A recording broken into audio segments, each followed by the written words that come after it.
was very fortunate last year and reported a record year for my business financially, and that was very exciting.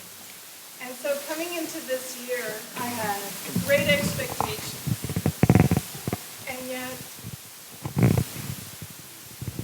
everything changed. I don't want to give away the surprise ending. What I'm going to do today is share with you my personal story. So this is a challenge because usually I'm up here talking about business, but I'm going to share with you my personal experience of this year.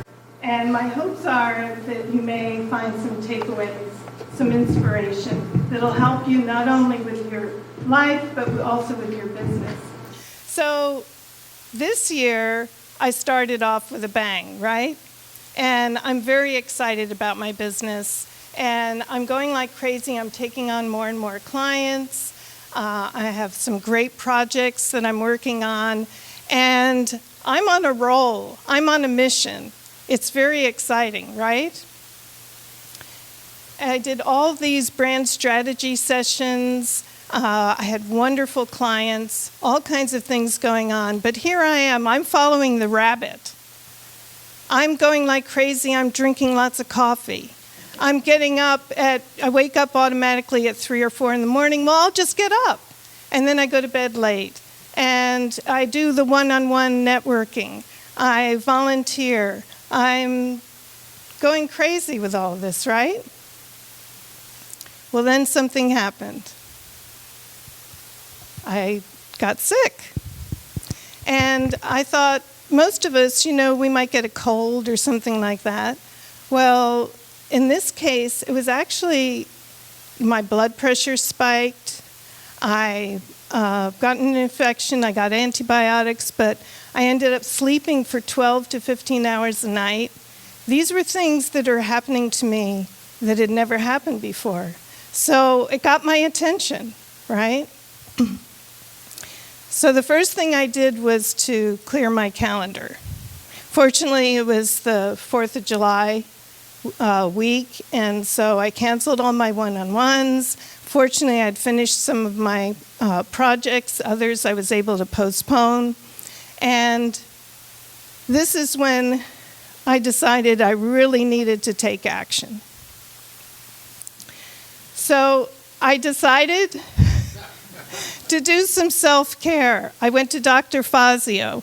I had acupuncture. I had adjustment. I went for massages. I got more rest, and really took care of myself. And during this time, I realized that I also needed to get healthier. So I did a 2-week detox. I eliminated sugar, gluten, dairy, just did all kinds of things to make myself healthier. But basically, with all of that, what I was doing was I was slowing down.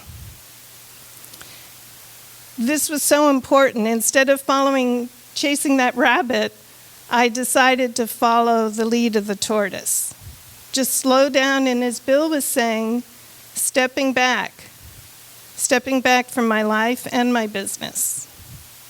And one of the things that happened when I did that was I realized I had lost touch with my spirituality, with my belief system, with my faith. So, perhaps you can relate to this in terms of your faith or spirituality, but whatever your belief system is, it's the core of who we are, isn't it? And so during this time, it slowed down. I really took time. This is where I have a morning ritual in my home where I sit and meditate and I read inspirational things, as I know many of us do, from New Thought authors like Ernest Holmes, Marianne Williamson, Wayne Dyer, Brene Brown, folks like that. And what I decided to do was take more time in this ritual, and it really did pay off for me. One of the things I love are decks of cards. And so I have the Creative Whack Pack, I have the Angel cards, I have the Law of Attraction, Notes from the Universe. But this particular deck is the angel cards, and so sometimes when I'm stuck, I'll pick a card each morning. I kept picking the same card over and over again, and it was Life Review. Well, I got the message, right? And so I decided to take a good look at my life and at myself and at my business. And I realized I was ready for a change. And looking at my business and my life, first, I really wanted to look at my life and see what changes do I need to make there. This is the live segment, right? And so often we discount the live segment as being separate from our business, but it's really all about our business. So I love this quote, "We cannot solve our problems with the same thinking we used when we created them." This is Albert Einstein, but I could have sworn Bill Purnett said this, right? But this was another part of my thinking. What can I change, not only change in my environment, in my business, but in my own thinking? So my first issue I knew was perfectionism. And the perfectionism was really creating me a lot of stress. And I know a lot of us talk about perfectionism and how we deal with that. What I've found is that I'm working on drawing that fine line between overdoing a project and underdoing it. During the time that I was recuperating, I actually delivered a project and I forgot to put in a section of the project. And the client loved it, right? But here, I'm just seeing there are areas where I don't have to really stress out as much. I can deliver excellent work, and it's finding that fine line in between the two. The other thing is that 5 years ago, I was in huge debt. I sold my home, and since then, I've built my business from scratch. And so I'm so used to being in survival mode. Many of us who work really hard in our businesses, right? We sometimes forget when we have success that we can change our thinking about that. So one of the things I did was really take a hard look at the numbers of my business. Okay, I knew that my revenue had been good, but I really didn't have a handle on how that compared with my expenses. So that was a great exercise. So then I started thinking about, well, what do I really want? Because if I'm not in survival mode, I can create my life. I can create whatever I want. But isn't that a tough question? I always find that tough when somebody says, well, what do you want? If you could do anything. So I decided what I needed: a vacation. So I'd been slowing down, I'd been recuperating, taking care of myself, but I still needed more of that. And I wasn't sure how I could do a vacation.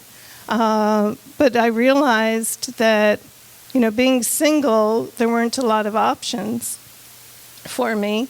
And then I thought about my spirituality and how I'd lost touch with that. So I went online, I found a spiritual retreat in Park City, Utah that was about to happen in like 3 or 4 weeks. The timing was perfect. So I went to this beautiful chateau, Deer Valley, 150 people. Previously, I'd been thinking maybe this year I would go to a marketing convention, learn more about business, where there would be thousands of people and all of that. And I realized I can't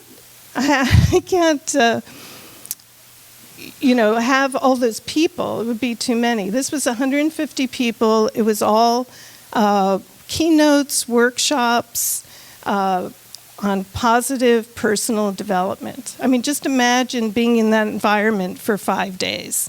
And there were 7 music groups, played live music, the food was fabulous, the art galleries in Park City were amazing.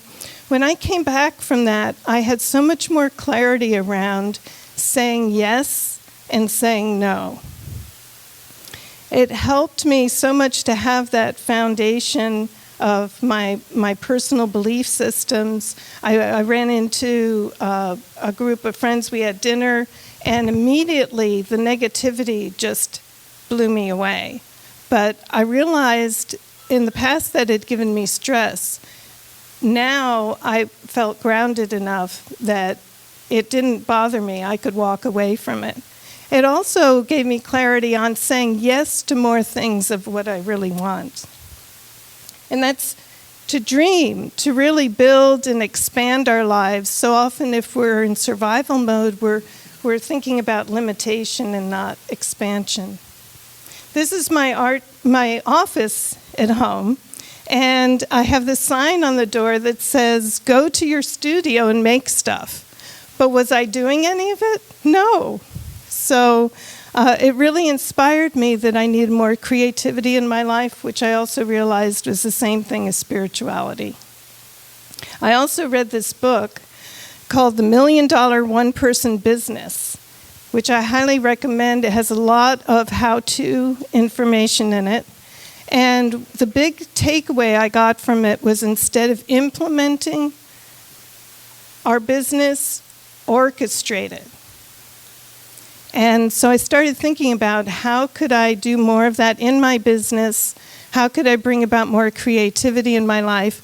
And so I've decided to launch a second business that I'm working on called CardDeckStudio.com because of all the card decks that I love to create. And I can share that more with you later on, another time. Another book that I love is this one because of the tagline, stop the busy work and start the work that matters. You know, I've just gotten to the age in life where I want to do more that matters and not just be that rabbit running around doing the busy work. This book was on my shelf. I pulled it out because I remembered it says routines can be brain deadening. The brain hungers for novelty. This is how I'm constantly reminded to say yes to things and try new things. It really, trying new things creates more brain cells, which is what we all want, don't we? So routines can be great too, but it's, again, drawing a fine line between routines and novelty. So I've been saying yes to lots of things. 4 months ago was when I had this meltdown, which now I've got to rename to this exciting time in my life. I've started yoga classes, art classes. I joined a new church, which is fabulous, and I'm moving to a bigger place so I can have room to do the art. And when I look at the silly grin on my face in this picture at the art class, I'm reminded about, you know, the joy that I was missing because I was on that treadmill trying to just focus on my business. So what does this have to do with business? Well, as a result of all of this, I've actually got my logo redesigned. I've redesigned my website. The language for it came together so much more easily because I felt so much more grounded in my belief system. I've actually added to my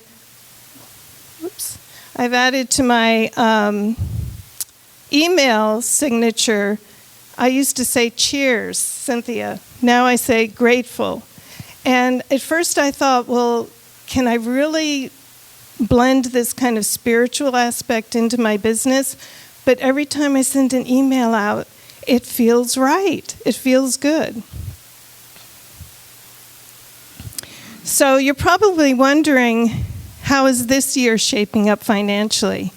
Well, actually, I'm happy to report I've exceeded last year already financially for my business, in spite of all this slowing down, taking time out, and all of that. So again, I have great hopes for next year. But the important thing is that I realized I was barking up the wrong tree. This is the tree I want to bark up in future. And it's really all about personal joy, love, happiness, gratitude. And because that's what serves my clients well, is when I am filled up with all of that. And so I challenge you to take a look at your business and your personal life. Look at how you're integrating the two and see what you might be inspired to do. Don't be afraid to take the leap. And don't wait for something to happen. Just do it. Thanks.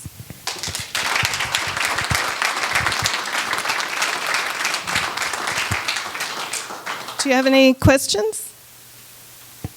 Questions or comments for Cynthia?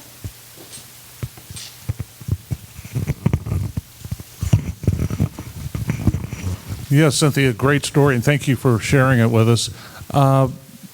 Looking back in your retrospective, were there early warning signs that you realized you missed that if they surfaced again today, you'd recognize them in a heartbeat? That's such a great question, Dale. This really came up by surprise. And what happened recently, just a few weeks ago, was I got into a similar situation where I started getting a lot of client projects and felt like I was getting a lot of deadlines to work on again. And I could really notice the difference on how I was responding to that. I just kept slowing down and not getting as stressed over it. So I think I've learned to handle stress better. Another reason why I think I didn't notice it before was I'm always just putting a happy face on everything. You know, none of my colleagues or my friends even knew I was feeling stressed out. Also, I didn't have a social life. So I was taking on projects thinking, oh, I can just do that on the weekend. And then the weekend would come, and I would just be feeling so guilty all weekend because I was too tired to get the project done. So, you know, I've stopped responding to emails on the weekends, even though I get lots of emails from folks. And so I'm just managing my time better, and I'm doing more of the things I love to do. I've got a personal testimonial for Cynthia. We are very grateful for all the things she does for Alliance. She, in fact, is our Chief Marketing Officer, and she has been with us probably 4 to 5 years now, and all the things that she has done has really helped our organization grow. And in this time I knew that you were having challenges, you never skipped a beat with us. And we appreciate that very much. Every Friday we have a standing meeting. We've got about 25 items on that list we go over, and she is one of the best project managers I think I've ever dealt with. So thank you very much, Cynthia. Thank you.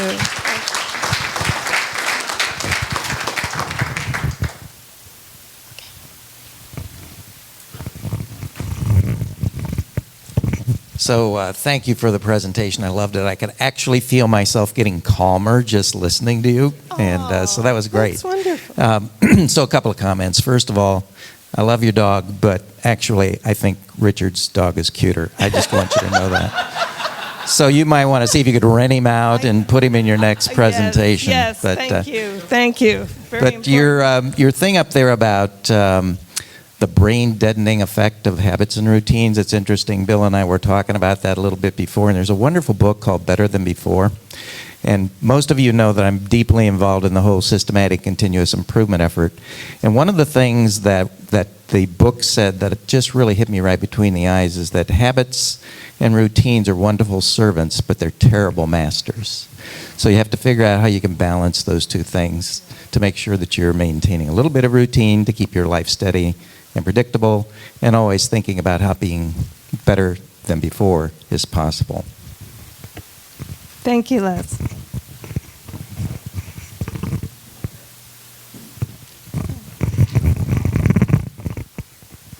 Cynthia, do you think that you mentioned you being single and in your lifestyle and that, do you think that aided you in this transformation versus somebody that maybe had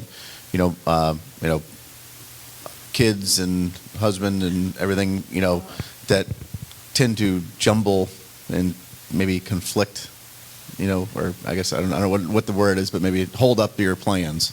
That's a good point. I definitely had more freedom to make, instant changes and decisions and all that, in spite of the fact that I do regret that I don't have children or a spouse. So, in fact, I'm looking for a wonderful man, so if anyone...